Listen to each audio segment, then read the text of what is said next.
So hello everyone, my name is Pinky Chong, and our topic for today is all about synthesis of physical, cognitive, and socio-emotional development of toddler. Toddler development is a synthesis of physical, cognitive, and socio-emotional growth, where a child's ability to move, think, and interact with others become more complex. So meaning, ang mga bata ay nagsisimula na silang nagde-develop sa kanilang physical development, social interactions, and socio-emotional. Where children, they able to think, learn, move, and interact with other people. So now we have physical development. First is motor skills. Toddlers gain significant physical controls, progressing from basic movements to more complex actions. So meaning, ang mga bata ay may kakayahan na silang gumawa ng mga movements na hindi magbibigat. For example, ay yung pagsusulat at pagbobotones ng kanilang mga damit at ang paglalaro ng mga maliliit na laruan. And now, let's proceed here in gross motor skill. They learn to walk, run, jump, climb, and kick balls. So dito naman sa gross motor skill, may kakayahan na silang gumawa ng mga mabibigat na movements or activities. For example ay ang running, walking, at jumping. And now we have brain development.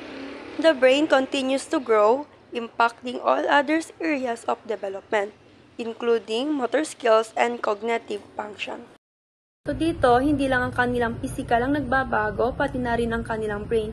Patuloy pa rin itong nagbabago at unti-unti nilang nalalaman kung ano ang tama at mali. So now, let's proceed here on cognitive development, explorations, and problem solving. Toddlers become more curious and explore their surroundings. They begin to understand object permanence and can sort shapes and colors. So ang cognitive development is a process of a children on how they learn, think, and understand the world around them. We have mental process, such as memories, language, and learning reasoning. And also, ang mga bata ay curious sila kung ano ang nasa paligid nila.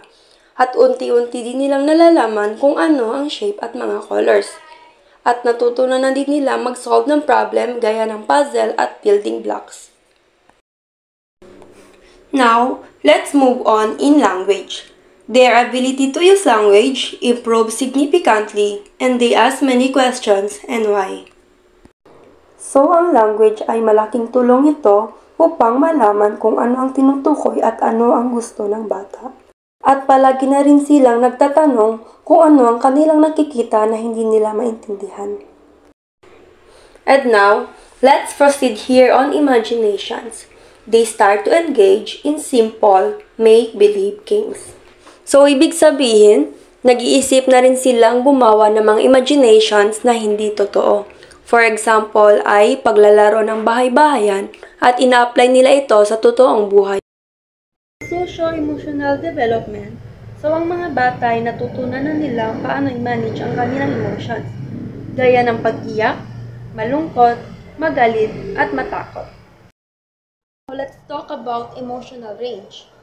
They experience and express a wide range of emotions, including joy, frustrations, fear, and anger. Dito, ang mga bata ay may iba't ibang emotions. May fear, anger, frustration, and joy. Now, let's proceed here in social relationships. They begin to develop independence and form more complex social relationships, relying on caregivers to help them understand and regulate their emotions through co-regulations.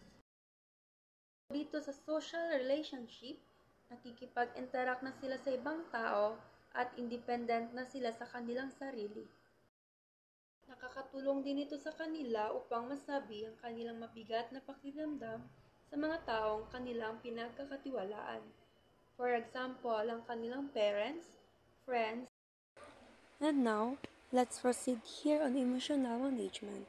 They start to learn how to manage these emotions. So for example, natutunan na nilang hindi agad magalit o umiyak kapag hindi nabigay ang kanilang gusto o hindi nabigay ang kanilang laruan.